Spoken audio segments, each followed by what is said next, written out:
Bonjour Laurent Laforge. Bonjour. Donc Laurent, tu es spécialiste du brand content. Donc on entend beaucoup parler de ce terme-là en ce moment dans le monde de la communication. Est-ce que tu peux nous dire un petit peu, nous expliquer comment on se démarque justement de l'ensemble des contenus? Oui, effectivement, alors le contenu c'est devenu une dimension stratégique dans le digital parce qu'évidemment, sur le web et sur les réseaux sociaux, au-delà de la présence d'une marque sur des plateformes, ce qu'il faut c'est vraiment raconter une histoire et créer de l'engagement avec des contenus. La vraie difficulté aujourd'hui, c'est de réussir à émerger parce qu'il y a une très très forte concurrence évidemment pour séduire les internautes et les engager avec l'idée de leur faire vivre une expérience positive et qui soit rentable pour la marque. Donc il y a quelques points qu'il faut vraiment bien avoir en tête. Le premier point, c'est vraiment de penser d'abord expérience utilisateur avant de penser marque justement. Il est faux de penser que c'est les points forts de la marque qui vont séduire les internautes. Aujourd'hui, c'est d'abord quelle expérience on veut leur faire vivre, est-ce qu'on veut leur rendre un service, est-ce qu'on veut inventer un nouveau service qui n'existe pas par exemple, est-ce qu'on veut leur faire vivre une expérience ludique et comment on va le faire. Et dans un deuxième temps, bien raisonner par rapport à comment la marque va s'intégrer dans le contenu. Mais il ne faut pas inverser cette logique. On est effectivement d'abord sur une logique d'abord de séduction et d'inscription dans un usage des internautes plutôt que dans le fait de faire du push sur la marque. Donc ça c'est le premier point extrêmement important. Le deuxième point important c'est que du coup il faut bien comprendre comment les internautes fonctionnent.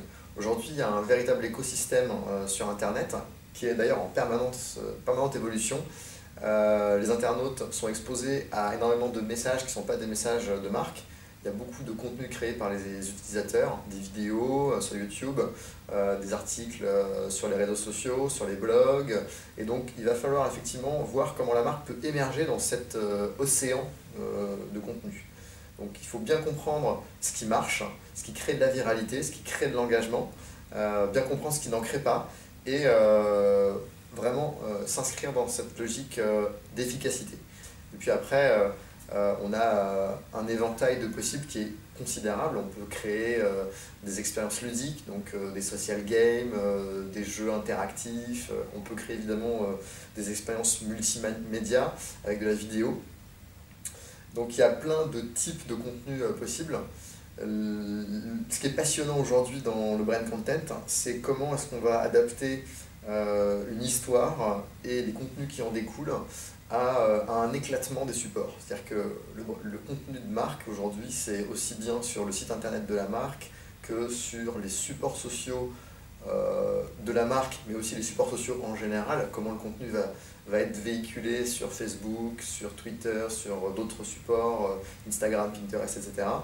Mais il n'y a pas que ça, il y a aussi tous les contenus qui sont liés à la télé connectée et au marketplace, aussi bien télévision comme toutes les marketplaces de jeux, aussi, que ce soit Xbox ou PlayStation, mais aussi toutes les marketplaces mobiles, les applications mobiles, les objets connectés, où là il y a toute une logique d'aller-retour entre le réel et le virtuel, où on peut encore une fois créer des interactions et des histoires nouvelles. Donc il y a une vraie richesse aujourd'hui et un vrai éclatement des points de contact. Et justement, est-ce que vous avez du coup des conseils à nous donner pour essayer de coordonner les différentes actions de brand content dans une même stratégie pour que ça soit complémentaire et cohérent? Alors un premier point, c'est de justement résister à la tentation de l'éparpillement. Aujourd'hui, il y a beaucoup de plateformes qu'on le vend en poupe, on pourrait être tenté d'aller partout. Euh, c'est difficile d'être présent sur l'ensemble des points de contact, donc du coup, dans un premier temps, on peut avoir une logique où on se dit quel parcours on veut créer par rapport à l'internaute et quelles sont les grandes étapes du voyage. Et on ne va pas faire un voyage avec 25 étapes, ce serait trop compliqué, trop long et trop coûteux. Donc, premier conseil, c'est restreindre dans un premier temps. Ça ne veut pas dire qu'on occulte des étapes ultérieures qui seraient intéressantes, mais essayer de concentrer en fait les actions sur moins de points de contact. Deuxième conseil, c'est créer une histoire qui puisse se décliner, c'est-à-dire qui puisse s'enrichir avec de nouvelles étapes.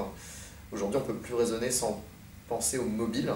Donc comment est-ce que le mobile, on peut l'intégrer dès le premier voyage ou dès le deuxième voyage.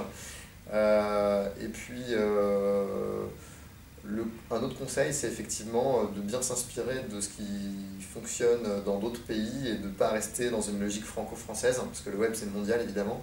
Donc nous, ça c'est notre savoir-faire d'agence chez Mode d'Emploi, d'être capable d'aller faire du sourcing auprès d'initiatives qui fonctionnent bien en Asie ou aux États-Unis ou ailleurs en Europe ou même en Amérique latine où il y a beaucoup d'innovations pour avoir des idées innovantes. Et c'est possible de faire du bon brand content avec peu de ressources, peu de budget? Alors oui, ça c'est une question qui revient fréquemment chez les annonceurs. Euh, la réponse est oui mais non ou non mais oui. C'est-à-dire que tout dépend de votre objectif en fait. En revanche, la difficulté, si vous voulez, c'est que, comme je le disais, c'est très concurrentiel. Donc on ne peut pas imaginer avoir une histoire qui ait de l'impact si on ne met pas un minimum de moyens. C'est comme si on voulait sortir un film sur le grand écran et on ne peut pas le faire avec 15 000 euros, avec 20 000 euros, c'est pas possible. Alors, on ne parle pas de budget cinéma quand on parle de brand content, pour autant, on parle sur des budgets qui sont souvent des budgets publicitaires, donc ça donne un premier ordre de grandeur. Ensuite, on peut aussi faire des choses plus tactiques sur des budgets inférieurs, mais ça ne veut pas dire qu'avec 3 francs 6 sous, on va révolutionner le brand content et le web. Donc il faut trouver un juste milieu, en fait partir des objectifs, essayer de trouver le concept, l'histoire et les points de contact sur lesquels l'histoire va se dérouler, les restreindre de manière efficace en fonction de l'objectif qu'on veut atteindre, et voilà, là ça donne un budget avec des critères rationnels. Est-ce que vous pouvez nous citer le cas d'une entreprise qui a particulièrement bien réussi sa stratégie de brand content, nous expliquer comment et pourquoi ça a fonctionné? Alors, il y en a beaucoup qui ont bien réussi, on en voit tous les jours chez Mode d'Emploi quand on fait de la veille. Vraiment, si je devais retenir un exemple qui nous a marqué, c'est Lego.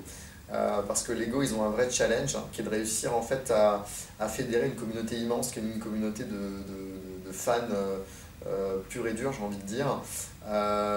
Donc il y a beaucoup d'opportunités, mais il y a aussi un risque, c'est que finalement tout ce qui est créé par les fans se fasse sans la maîtrise de la marque ou sans l'interaction avec la marque. Et ils ont mené deux initiatives très très intéressantes à ce niveau-là. La première, c'est Lego Cusso. Donc Lego Cusso, c'est une communauté qui demande aux fans de donner des idées. Voilà. Qu'est-ce qu'ils aimeraient avoir en Lego?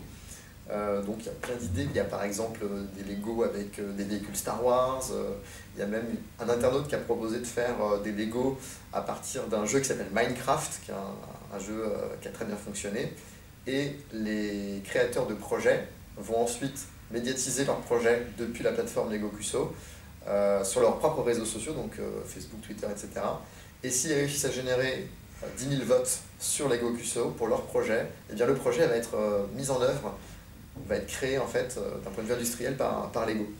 Ça c'est brillant parce que c'est la co-création à l'état pur, c'est les fans qui créent les produits de la marque. C'est le meilleur moyen d'avoir des idées innovantes et c'est le meilleur moyen que derrière il y a un vrai marché pour ces produits qui vont être des produits peut-être de niche, mais de niche efficaces puisque ce sont des vrais passionnés derrière. Première initiative, donc ça on trouve ça brillant chez Mode d'Emploi. Deuxième initiative très intéressante, c'est Lego Rebrick.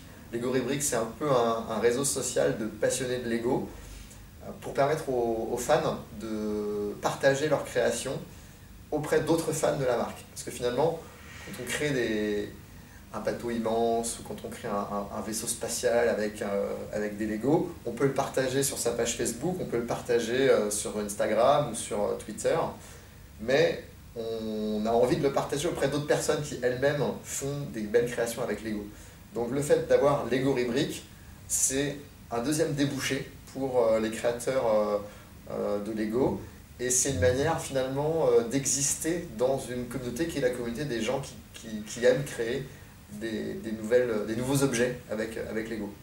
Ah, donc ça c'est hyper intéressant parce que la problématique de base, c'est bien d'émerger par rapport à tous les contenus que vont créer les internautes spontanément et de réussir à les fédérer dans une stratégie de brand content où la marque finalement reste